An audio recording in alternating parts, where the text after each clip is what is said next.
It's been a constant battle with just being able to understand what, we want to try to do. We want to try to hold teams under 50. That's 9 out of the last 10 we've held them under 50. So great defensive performance by our guys, and Atkinson's got 2 really good guards, and we contained them, and to be able to win by 15 at home, it's a blessing for sure. Welcome into Sports Talk. I'm Mackenzie Blaze alongside Morgan Jackson. Aaron Mukes will be joining us live in just a few moments. But we start this episode with the guys out of Ashburn. The sound you just heard was from Coach Will Johnson after their defeat of Atkinson County on Tuesday. Yeah, Blaze, the Titans are off to a hot start right now. The win on Tuesday made it their 10th straight victory to help them remain unbeaten in the region. And when it comes to playing at home, it doesn't get much better than this. They're 9-1 at home, and not to mention this past Saturday, they took a tough Fitzgerald team into overtime at the Heat Box. This time, this team has one goal in mind. We want to win a region title, unfinished business, and we've kind of gotten the motto, hunt or be hunted, and we're still hunting, and I'm just super proud of how the guys have responded, and hope we can keep it going. Taking a look at where the regions stand right now, here are the front runners. Again, these are just our teams that are at the top of their region as of this week. Lowndes is the only one out of these 4 with a loss, falling to Colquitt by 2 on Tuesday. Lowndes looking for another deep postseason run in the highest classification on the girls' side. Coffee searching for back-to-back titles. And how about Brooks County's girls with just 1 region loss to Lanier County? In the GIAA, SGA and Terrell Academy both at the top. And on the boys' side, Grace Christian Academy's only region loss is to Highland Christian Academy out of Valdosta. Well, there's been a lot of commotion surrounding Wednesday's news that 8-time Super Bowl winning coach Bill Belichick has not been selected as a first ballot Hall of Famer. This is Belichick's first year being eligible for a spot in Canton, but the former Patriots coach fell short of the 40 out of 50 votes needed to be inducted into the Pro Football Hall of Fame. Now, Morgan, since that news broke, current and former players have been in uproar across social media. I mean, J.J. Watt, Pat Mahomes, Tom Brady, even LeBron James, they're all sharing their shock and disbelief on these platforms. And I got to ask, what's your take on this? Was he left off because of Deflategate or Spygate? See, I don't think either one of those things is the reason. Honestly, I can't tell you what the reason is because it's mind-blowing to me as well. But Aaron and I did talk about this, and he said he saw something online that basically said, some people think it may have been one of those things where everybody was like, everybody's going to vote for Belichick. Let's just vote for someone else. I'm hoping it's that because there's just no way you don't put Bill Belichick in the Hall of Fame. No, and if it is for whatever reason because of Spygate or Deflategate, then what, are you not going to give Tom Brady the first ballot? No way it's that. There's just no way. There's no way. I don't believe it. But coming up, we're talking preseason baseball. We'll hear from Florida State coach Link Jarrett after the break.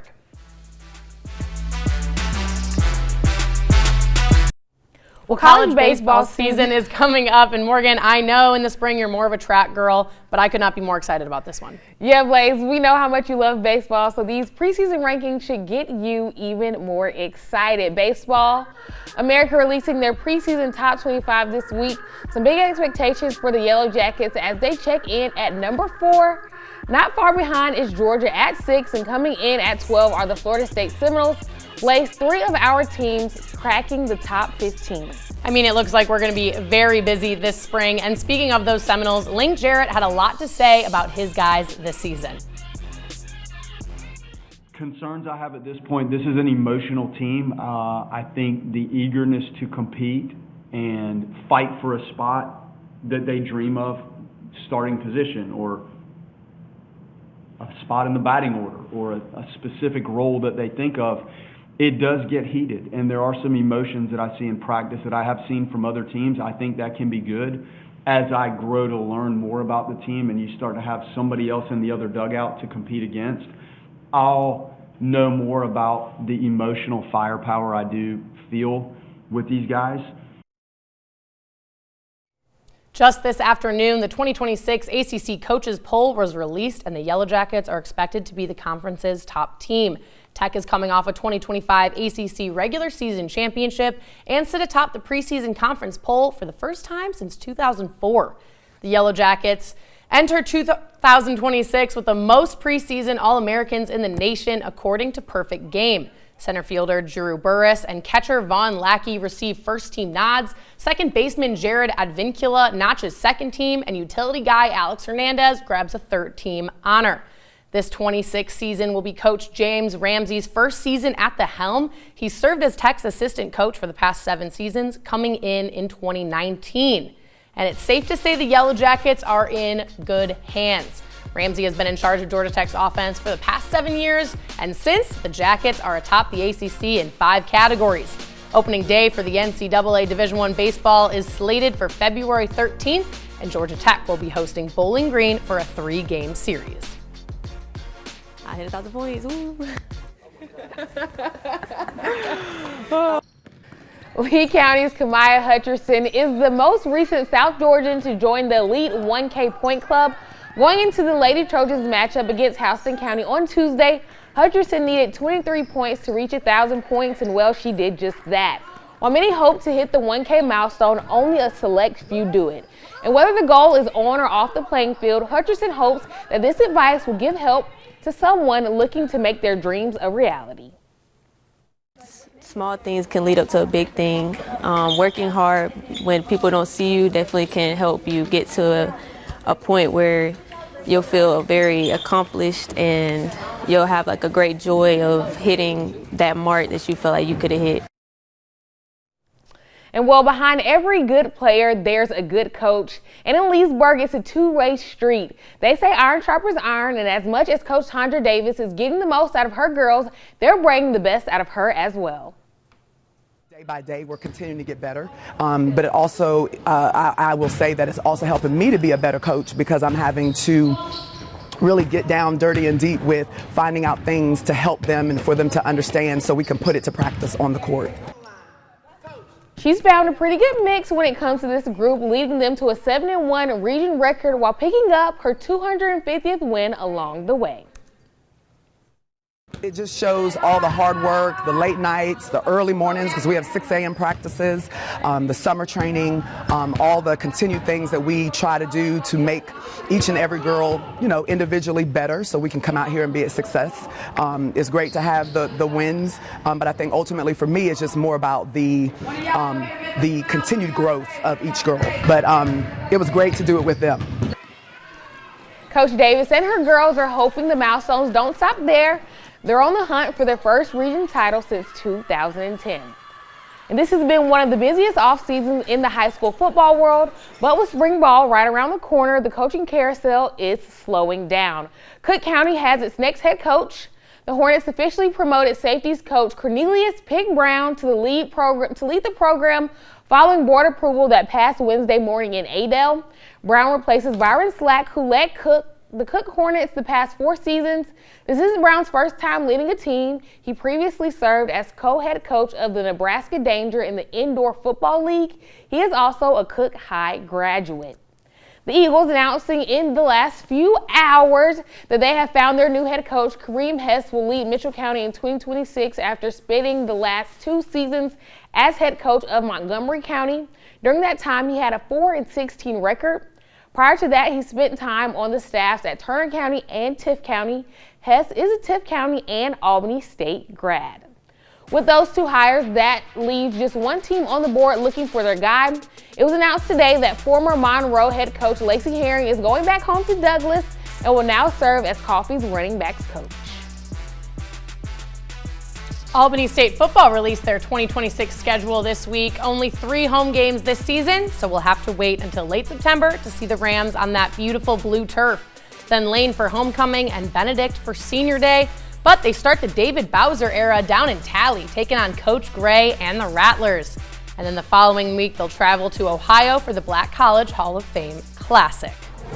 And coming up, we're talking local college hoops. Can the Lady Rams get their win streak back? Plus, we'll meet this week's Valdosta State Scholar Athlete. That's next after the break.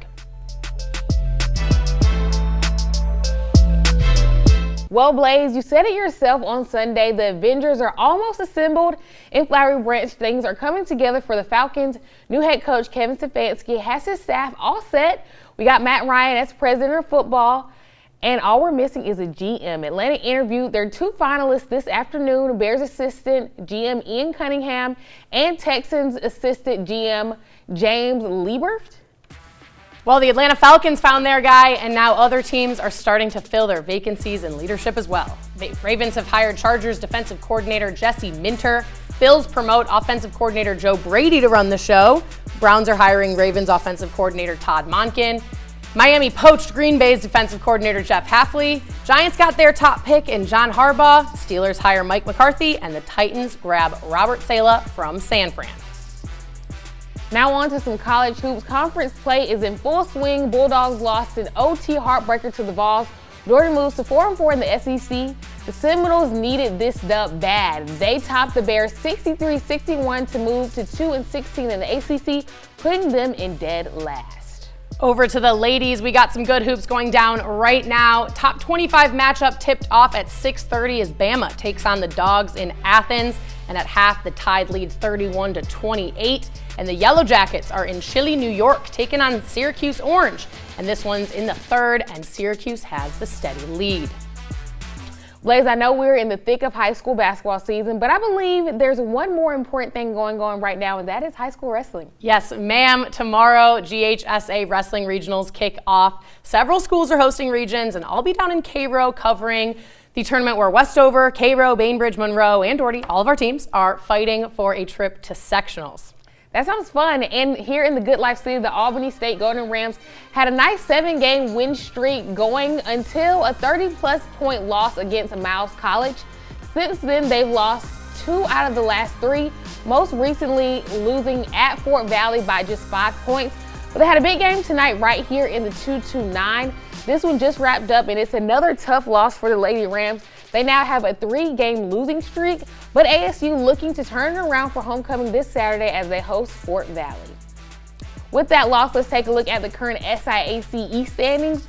The Lady Rams are tied in 4th with Benedict, both squads at 9-7 in conference play. Edward Waters at the top, just above Clark Atlanta. And every week, I get the pleasure of selecting one South Georgia student athlete who crushes it in the classroom and on the court. We call it our Valdosta State Scholar Athlete. Let's check out this week's winner. Scholar Athlete of the Week, sponsored by Valdosta State University. I mean, this is my family, and I've always loved to be around them, whether I'm playing or not. Meet Gabrielle Mays, a senior at Lowndes High School. Mays has been on varsity basketball for the past 2 years and varsity soccer since she was a freshman, all while maintaining a perfect 4.0 GPA. It takes a lot of work. It is like having to overload my schedule, taking APs, dual enrollment classes while still having practice. It's a lot of work to take care of, but I think forever I've always looked for academic and athletic validation, both because I want to succeed in what I do, so I've just strived to always try to be the best at what I've done. On January 10th, May's senior year took an unexpected turn. In the Vikings game against crosstown rival Valdosta, she attempted to change direction, which resulted in her knee awkwardly twisting.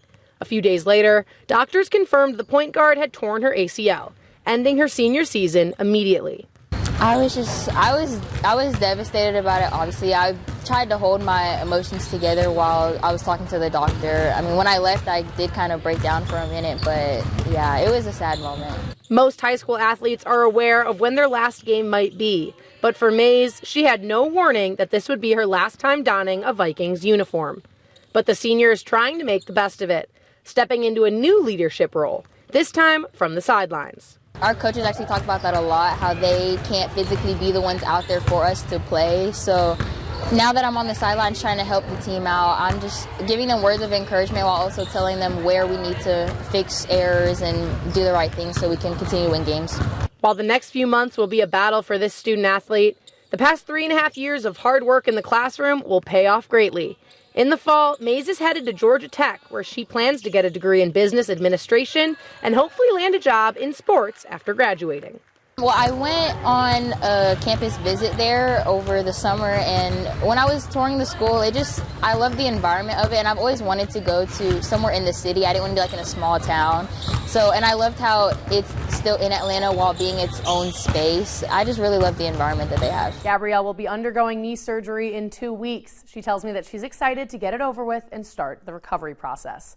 And as for soccer season, well, Gabrielle says she plans to be there for her girls on the sidelines, just like she is with her basketball team. We want to wish Gabby a very good luck with her surgery and her long road ahead. In South Georgia, as spring sports start up and winter sports continue on, remember to head to WALB.com, click underneath the sports tab, and nominate an outstanding student athlete in your area. Winners are announced every Tuesday at 6. And the high school baseball season is just around the corner. Aaron Mukes is currently in Moultrie. We had some plans for him to go live, but this event's going long. He is standing by at the Colquitt County's leadoff baseball dinner, and I think we're going to listen in a little bit. Here's Dennis Powell, and he is a Colquitt grad and a former Dodgers and Mariners player. My brother on Saturday and my nephew, I got back and flew back for a day game in Anaheim on Sunday. Hey, are you okay? Yeah, I'm good. I pitched 3 scoreless innings against the Angels. But still, I was broken on the inside, but I didn't know it. I didn't realize it until years later when somebody asked me for an autograph, can you sign this card, that I turned it over and looked on the back, and I just, for some reason, the ERA just jumped out at me from 1, 2, 2, 5, 7, and it's like it all happened during 89, 90, and 91. Those were the years that I was knocked off course. So my wife says, you were going good until life stepped in. So I try to take those type of stories and I try to share them with you to let you know that death was a challenger I was not ready to face.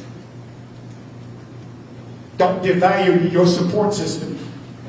Don't devalue your parents' words. Don't devalue your teachers, your coaches, whoever comes in your path. Don't devalue them. They're sharing their experiences with you as coaches and scouts and people that have gone before. You don't feel what they feel. They are taking your at bat. You know how you got a designated coaches. We'll have more in the 11 o'clock on that leadoff dinner, but coming up, we got some new shows coming to you guys. We have The Pit coming up. We'll talk more about it after the break.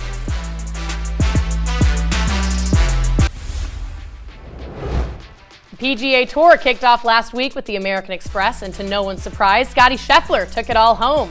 Scheffler's win Sunday put him in good company, winning 20 times in 151 starts. Scheffler trails only Tiger Woods and Jack Nicklaus as the third quickest to grab 20. He also joins that duo as the only players to win 20 PGA events and 4 majors before the age of 30. Now, Scheffler decided not to play in the Farmers Insurance Open, but that first round out in La Jolla, California wrapped up tonight. So here's a look at the current leaderboard. And it's important to note that Florida State alum Brooks Koepka is playing this weekend, marking his return to the PGA after his brief stint with Live Golf. And he's currently sitting at 1 over par, so he will need to pick it up if he wants to make the cut ahead of the weekend.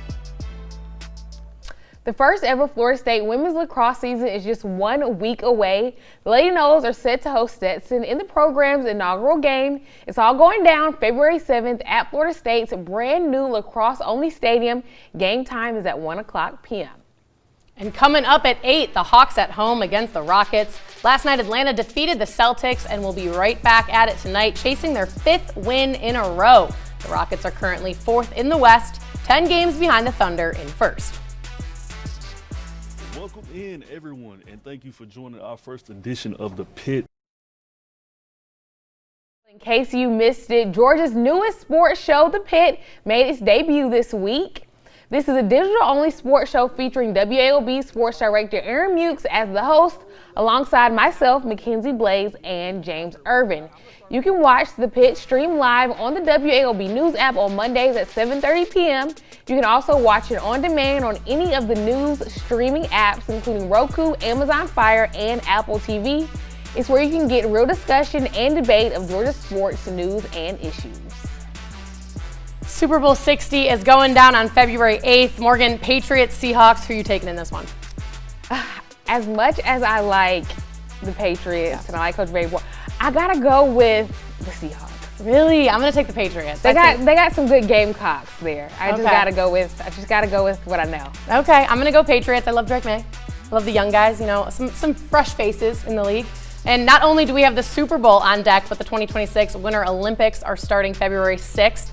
I'm more of a Summer Olympics girl, but I do love Same. some ice skating. What's your favorite winter event? I like the bobsledding. It's fun for me. Oh yeah, have you seen the movie Cool Runnings? Yeah. Oh yeah. I think that's where I get like my interest in that from, honestly. Yeah, well, you'll be able to watch the Super Bowl and the Olympics coming up on WALB. For now, thank you for joining us, you guys. Make sure to tune in tonight at 11. Aaron Mukes will have more on that Colquitt County leadoff dinner. But until then, I'm Mackenzie Blaze. She's Morgan Jackson. Thank you so much for joining us, South Georgia.